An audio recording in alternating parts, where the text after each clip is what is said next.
Hello, hello, hello, my darlings. Thank you for joining me on a slice of life. A slice of life. Oh, what do I have going on here? I don't know what that's all about. We need to pull this down a little bit. Okay. All right, listen. So, I know you don't have the glasses behind me. No, I moved the glasses because, as I told you before, the glasses are for sale, and we are packaging the glasses and getting them ready to go out for sale. And so the glasses are not here anymore. But I will still be rocking something for you. Yes, I will. Yes, I will. This is all about this super aging, getting older without getting old. And let me tell you what I saw. I keep my glasses on, I like them. Let me tell you what I saw on TikTok.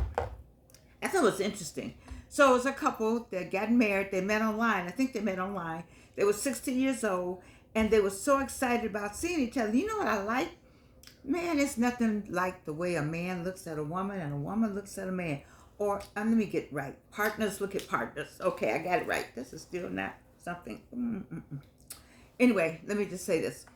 So I love the way at 60. And why am I acting like, that's a big deal at 60? But I'm acting like that because I heard today of somebody turning 40 and changing their whole dress to downsize their look and put on grandmama shoes. I said at 40? Man, I was so fine at 40 and 50, I was off the freaking chain. Listen to me. If you turn 40, see, 40 used to be over the hill.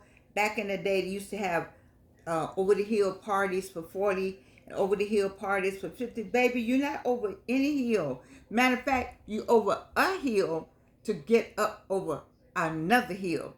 You still have hills to climb. Like climb every mountain? Yes, you do. You have more mountains to climb, more summits to enjoy, more sunrises and sunsets from the top of those mountains. Oh, my, my, my. Let's talk about over the hill. Yes, baby. You want to put me over here? Put me over here because I got another. I see one in the horizon. Oh, I'm over this hill, but there's another hill on the horizon.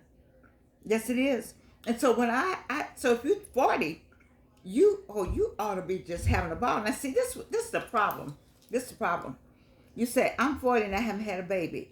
And that wasn't God's plan for you to have a baby. Go adopt you one. Go adopt you somebody and take care of that. If you need that to make you the woman that you think you need to be, then adopt some child. There's so many, especially black children. It's hard to find people to adopt. Go to the what is it? Foster home. Foster a kid for a week.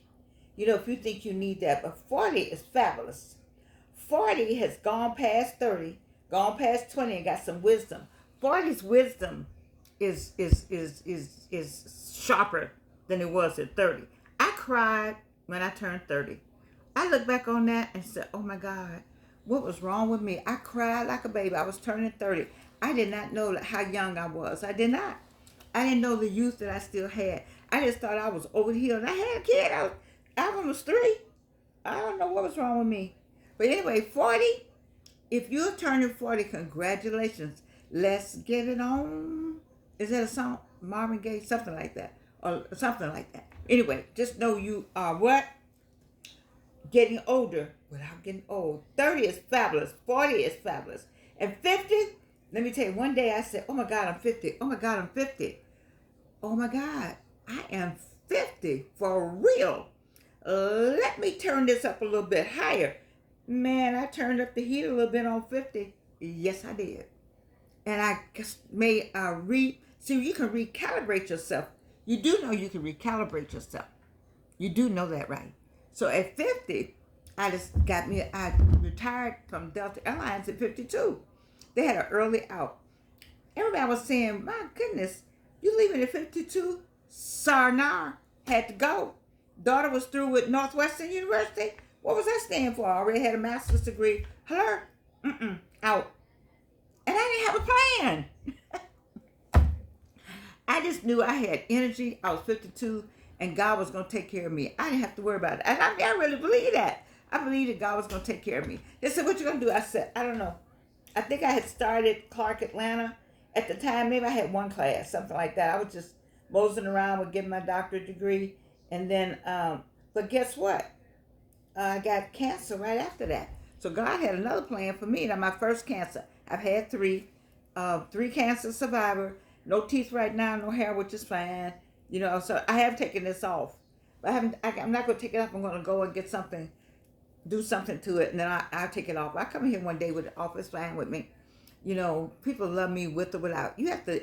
No, no, not people love me with or without. I love me with or without.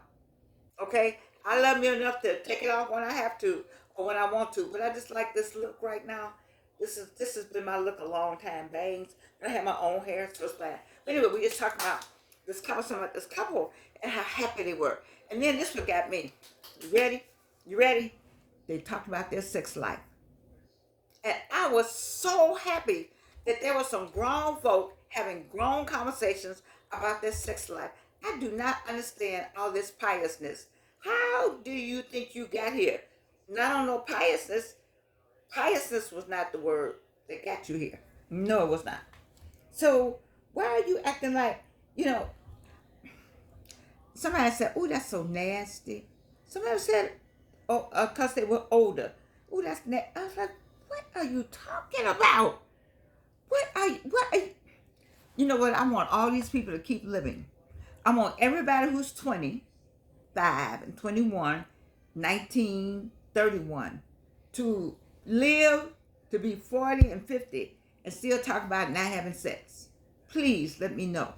And let me know. And you 55, 56, you still having sex, but you want to know why somebody 75 or 76 is still having it. Well, this is what I hope for you, that you live long enough to be 75 and 76. And see what happens. So these people were talking about it. They said it was just like kids. I enjoyed that TikTok. It wasn't long, but you know what I enjoyed? I like their energy. I like their honesty and their energy, and they wanting to share. And since I saw it and I liked it enough, I said I'm going to share it with my audience because that's what we all talking about. You know, I use these books. They don't know me. I don't know them. I want for you a well-lived life. Oh, look, we got them. You know, I don't wear green much, not often, being Delta, Sigma, Theta, Sorority Incorporated. But this is so pretty. It's kind of flashy, like me. And I said, oh, I saw this in the closet. And I said, you know what? I'm going to put this on today. That's how I dress. I dress with, like, where I do talk to God. You know, and I said, let me see what I'll put on today. And sometimes I used to, when I have somewhere to go, I'll go and have this conversation at night. But since I don't really have any real destinations these days, it's summertime. I'm enjoying the summer off. You know, I teach at Clark Atlanta University, adjunct professor, 20 years there now. Um, I just get up and just spiritually move to something. And this fell out. I just love it. Anyway, I love that couple. I should have gotten their name. If you on TikTok, you see a couple, and the way she looks at him, the way he looks at her, you know, it's the same look of the to me as the 19-year-old looking at the 21-year-old, or the 31-year-old looking at the 32-year-old, or the 33-year-old looking at the 33-year-old. Just the way you look is nothing. That's nothing like the look. I wrote a song called "Something Happened Today." Something I didn't know. I felt your heart met mine, and I knew for sure. That's one of my songs. It's on Amazon Music, Amazon.music. And the reason why I wrote that song, I told you, because he turned back and looked at me. He was going out the door, and he just stopped and turned back and looked at me. And our eyes met. I was like, wow, something's happening here. He looked at me like, hmm, something's happening here. I looked at him like, hmm. Just to, I mean, he was going out. He just turned back and he didn't say anything. And I said, oh, something's happening. And I wrote a song called Something Happened Today. You know, that's how I work. That's how God works to me. You know, music just comes to me, thoughts. You know, something happened with me, or I have a reaction. I got lots of stuff going on up in my head, you know, of songs and music. But sometimes and I've forgotten more songs. I've forgotten more music and more lyrics than I probably have produced for sure. Because I'll get into something and so I'm gonna write it down, and I don't write it down and then the song is gone. And one night, it was a really good song. I was really mad with myself. I was talking to God in the bed, and the song came to me, and my spirit said, "Get up," and I said, "I'm going to remember it." You do not remember the next day. You do not.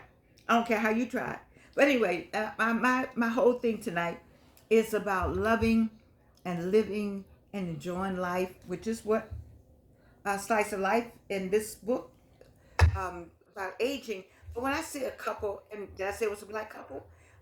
They were 60. I thought 60 was young though for them to talk about being older. I need y'all to understand. I'm going to change AARP. They start looking for you at 40 something. I need to write them and tell them, maybe 60. I'm starting 65. I would say 65 retirement age is when we should start using the adjective older, uh, old rather. If you want to use that, then let's start at 65. But when I was 65, I didn't know I was old like that. I didn't know I was old at 75, apparently, because I met some great people at 74 and 75. Mm-mm. I had no idea I was old. All I knew was I was alive. And as long as you are alive and working through God's plan, and Myron Golden had something today that the name of his I should have written it down. It's about shut up if you're not gonna show something about shut up talking about God. He's like Tony Gaskin in a way about the God thing. I use we should not have him on our lips if we ain't all that we supposed to be. Well, I'm not all I'm supposed to be. And I'm what it says, sinner, we sin every day, some kind of way. But I still believe in God Almighty. He I'm not doing anything without talking about God. I'm just not. And those two guys had another. I don't know what they were talking about, but they said you shouldn't have God on your lips, and I just don't believe that. I believe what Myron said, that you got to show people that God is, that you do believe in God by living that kind of life, but also by having faith, your own faith. He said, God doesn't always give you what He's not a genie, and you rub the Bible and something happens. That's not what God is all about. You just got to be faith. And He used what is it, Shimrak? I should know that. Meshach and Abednego, those three. Them three that went in the furnace. How they said, I'm not bowing down to no other God. Now, I'm serious about that. I'm not bowing down to anything else other than the G, the O, and the D that I know. And I'm not bowing down. Jesus Christ is it. That's it. I'm not bowing down to anything else. And how do we bow down? Sometimes we bow down with our mate. We put our mate before God. Sometimes we put our checkbook before God. Look at your checkbook or look at your checking card and see what all things you got. When you look at your bank statement, those are your gods if they more than your tithes. I believe in that. I believe in that. I remember James Davis doing a whole sermon on look at your checkbook. Back then we wrote checks. And I looked at my checkbook and I had too many things to too many places. Some of that money should have been in the church. And I said, oh, no, no, no, no. And it looked like I'm making too many people rich. Now, how many people we making rich? Anyway, I've gotten off my topic, which was the couple. But, sometimes I digress. Um, but I don't want to, we need to stop making a whole lot of people rich. And what are we doing to uplift ourselves and our families and the legacy we're going to leave for our kids? We got a whole list of, I used to be one of those people that had to have something to wear from here, had to wear something from there, had to have this brand name and that brand name and all that stuff. We'll go somewhere or go to the Salvation Army when I'm off this earth. And we don't know that when we're young like that. We think this is going to make a difference and people don't like you even more.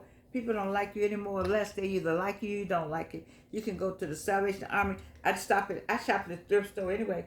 This may have come from, no, this came from Ash Stewart. But I have on a thrift store dress in a minute, a thrift store or something. But I think this might have come from the thrift store. But I'm saying to you that none of that matters. Just remember who your God is. And to that couple, I wanted to say something about you. If you're on TikTok and you say older, oh, here I go with the, well, I guess I needed to say that, older black couple, but young in heart, and talking about how, what fun they're having and how glad they met each other.